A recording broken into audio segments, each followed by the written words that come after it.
அவன் சாதாரணமான ஆள் இல்ல, ஆனா கிரிமினலும் இல்ல. But he is criminal minded. அவன் பண்ற கிரைம்ஸ் எல்லாத்தையுமே பக்கவா பிளான் பண்றான். உலகத்தையே ஆட்டி படைக்கணும், தான் எல்லாத்தையும் தீர்மானிக்கணும்னு நினைக்கிறவன் தான் இப்படி பண்ண முடியும். எதுக்கு இதெல்லாம் பண்றான்? யார் இவன்? எங்கிருந்து வந்தான்? I bloody want him.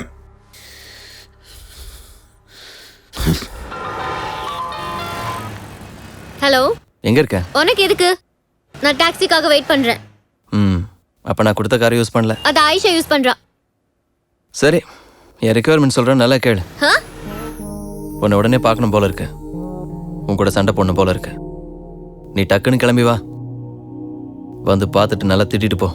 அதெல்லாம் முடியாது. என் ரேஞ்ச் என்னன்னு உனக்கு தெரியல. நான் நினைச்சா நீ ஏற டாக்ஸி டிரைவரை வச்சு உனக்கு என்ன பண்ண முடியும்? முடிஞ்சா பண்ணிக்கோ. டாக்ஸி चल भैया. हाय मैम, किधर जाना है मैम? यहाँ से जुहू तक. जुहू? Excuse me. 50,000 கோடி ரூபாய் ஊழல், தலைமறைவாகிய முன்னாள் மேயர் அருண் கோக்லே. முதல்ல அவனை தேடி கண்டுபிடிங்கடா. அவன் போலீஸ் கையில கிடைச்சா நான் மட்டும் இல்லைன்னா நிறைய பேர் மாட்டுவாங்க. அவன் ஒரு பயந்தாங்குள்ளி, எங்க என்ன உளருவான்னு தெரியாது. கடைசியில கவர்மெண்டே கவுந்துரும். அவன் ஃபேமிலியில எல்லாரையும் தூக்கிடுங்க. कौन है आप?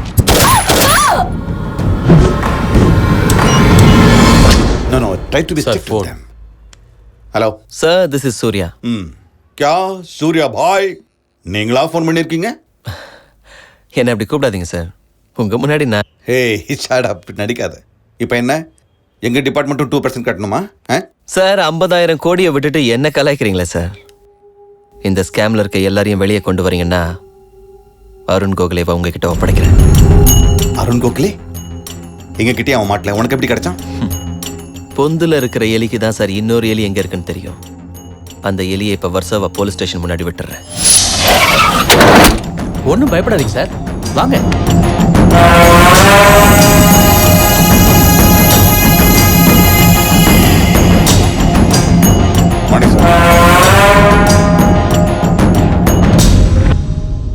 அருண் கோகலே கிடைச்சிட்டான் சார். 2 நாள்ல எல்லாரும் பேரும் வெளில வந்துடும். லிஸ்ட்ல முதல் பேர் உங்கள்தான் தான் இருக்கும்னு எல்லாரும் வெளில பேசிக்கிறாங்க. நீங்க என்ன செய்ய போறீங்க?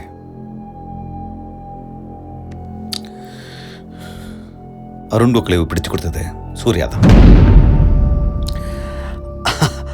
I don't understand one thing sir. உங்க 2 பேருக்குள்ள அப்படி என்னதான் சார் பகை?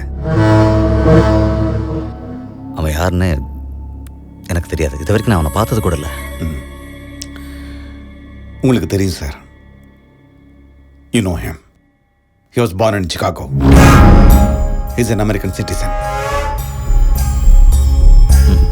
ஞாபகம் வரலையா சார்? இல்லையே. 18 வருஷத்துக்கு முன்னாடி ஆந்திராவில் நீங்கள் ஒரு மீட்டிங்கில் பேசிட்டு இருக்கும்போது ஒரு 14 வயசு பையன் உங்களை கத்தியால் குத்துனான்.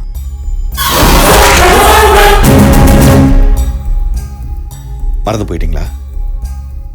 நீங்கள் சாவலன்னு தெரிஞ்சதும் கோவத்தை அடக்க முடியாம துப்பாக்கி எடுத்து சுட்டானே, அதே சூர்யா தான்.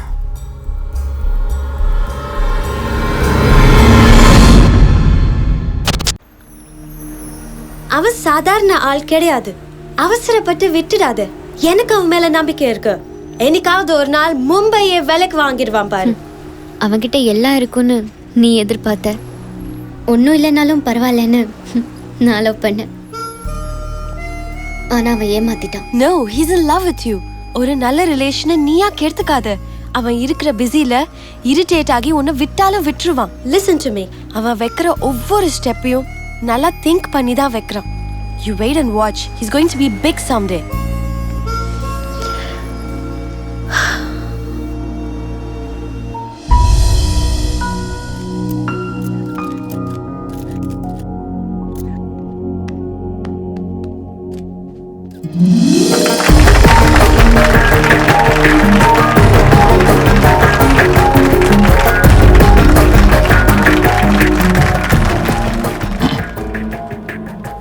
Good evening, ladies and gentlemen.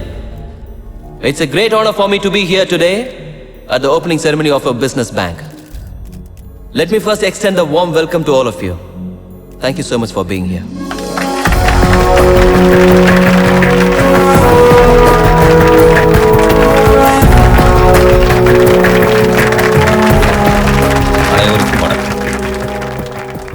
நம் தேசத்தை முன்னேற்றிச் செல்லவும் இளைஞர்களை வழிநடத்தி செல்லவும் இந்த சூர்யா ஒரு பேங்கை உருவாக்கி இருக்கிறார். நான் சொல்கிறேன், சூர்யாவை போன்ற இளைஞர்கள் பாலிடிக்ஸுக்கு வர வேண்டும்.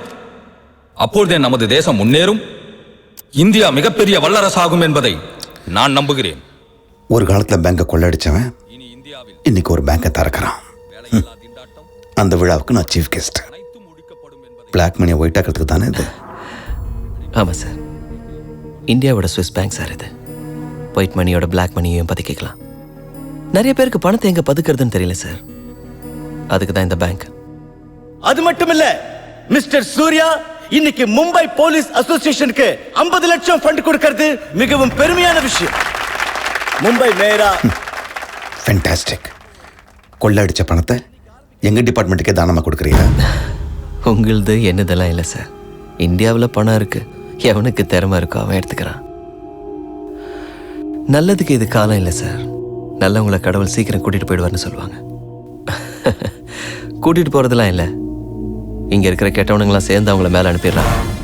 நீங்க ஸ்ட்ரிக்ட் ஆஃபீஸர் தான் சார், ஆனால் உங்க டிபார்ட்மெண்ட்ல இருக்கிற எத்தனை பேர் உங்களை கெட்ட வார்த்தையில திட்டுறாங்க தெரியுமா? பப்ளிக்கு கூட சார் ஆஃபீஸர் ஸ்ட்ரிக்டாக இருந்தால் பிடிக்காது, லூஸாக இருந்தால் தான் பிடிக்கும்.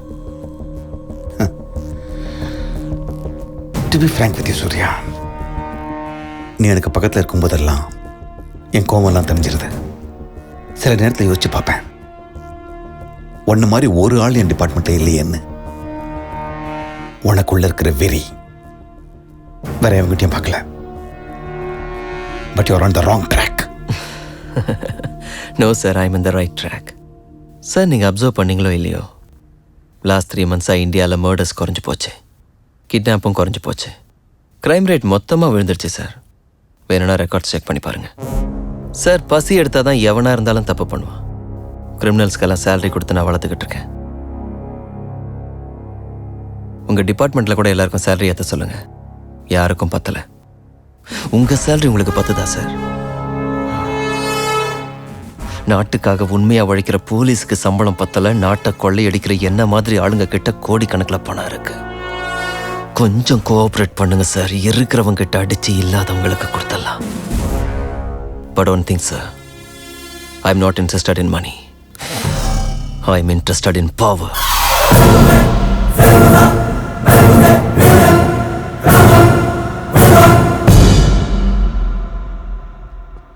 சூர்யாபாய், உன்னை எனக்கு ரொம்ப பிடிச்சிருக்கு.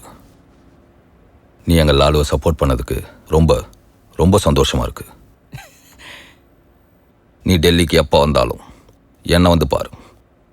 டெல்லியில் என்ன வேணும்னாலும் என்ன கேளு. உன் டெல்லிக்கு என்ன வேணும்? கியா? உனக்கு டெல்லி வேணுமா வேணாமா? டெல்லி கோட்டையில் உக்காரணும்னு ஆசை இருக்கா இல்லையா? ஆசைதான். உன்னால் என்ன பண்ண முடியும்? நடக்க போற எலெக்ஷன்ல உங்க பார்ட்டி தான் ஜெயிக்கணும், நீங்க தான் ரூல் பண்ணணும். எலெக்ஷனுக்கு ஆகிற செலவை நான் பார்த்துக்கிறேன். எவ்வளோ செலவு பண்ணுவ நீ? இந்தியாவில் எம்பியா போட்டியிடுற எந்த கேண்டிடேட்டா இருந்தாலும் சரி, பாக்கெட்ல இருந்து 1 பைசா எடுக்க வேண்டிய அவசியம் இல்லை, மொத்தம் நானே கொடுக்க. அது இருக்கட்டும், இந்தியாவில் மொத்தம் எத்தனை சீட் இருக்குன்னு உனக்கு தெரியுமா? ஒரு சீட்டுக்கு எவ்வளவு செலவாகுன்னு தெரியுமா? ஆவரேஜா ஒரு சீட்டுக்கு 20 கோடி செலவு பண்ணா கூட 10,000 கோடி வருது. அரசியல் தெரியாம பேசிட்டு இருக்க. தேவையில்லாத ஐடியாலாம் எதுக்குடா கொடுக்குற? லாஸ்ட் டைம் ஹைதராபாத்ல மட்டும் 60 கோடி செலவாச்சு, ஜெய்ப்பூர் 25, ஜெய்சால்மீர் 35, ஜபல்பூர், கான்பூர், கல்கட்டா, பெங்களூர், சென்னை, ராஜ்கோட், பனாஜி, நாசிக், மேங்களூர், கொச்சி, கொல்லம், மதுரை, இப்படி தாலியா இருக்கிற சென்டர்ஸ் நிறைய இருக்கு. எல்லாம் சண்டிகர், சத்தீஸ்கர் கணக்க சொல்ற. போன தடவை மதுரைக்கு மட்டுமே 250 கோடி காலியா இருக்கு. எல்லா நேரத்திலையும் ஓட்டு 500க்கு கிடைக்காது, ஒரு சில நேரத்துல 5000 கூட கொடுக்க வேண்டியிருக்கும். உயிர் போனாலும் பரவாயில்ல, சீட்டு வாங்க வேண்டிய சென்டர்ஸ்ல இருக்கும். அங்க எவ்வளவு செலவாகணும் எவனுக்கும் தெரியாது.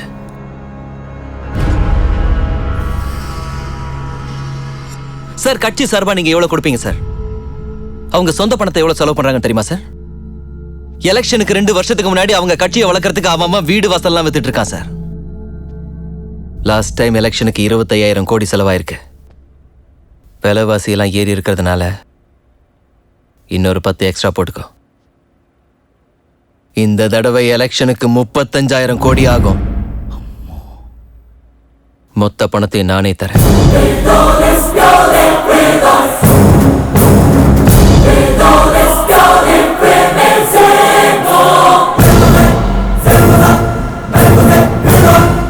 உங்க இன்ஃப்ளூயன்ஸை வச்சு எலெக்ஷன் டைம்ல எனக்கு 15 ஹெலிகாப்டர்ஸ் கொடுங்க. ஹெலிகாப்டர்லாம் எதுக்கு? பணத்தை அனுப்புறதுக்கு சொட்ட மாட்டையா?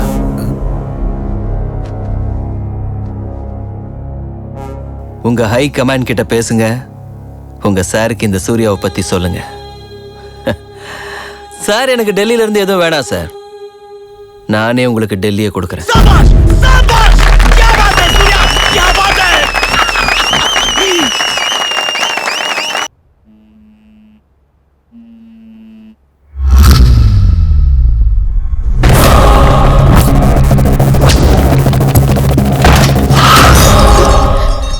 உங்க அப்பா எங்க? இங்க எதுக்கு வந்த? உங்க அப்பா எங்க? எங்க அப்பா வந்து கேக்குற?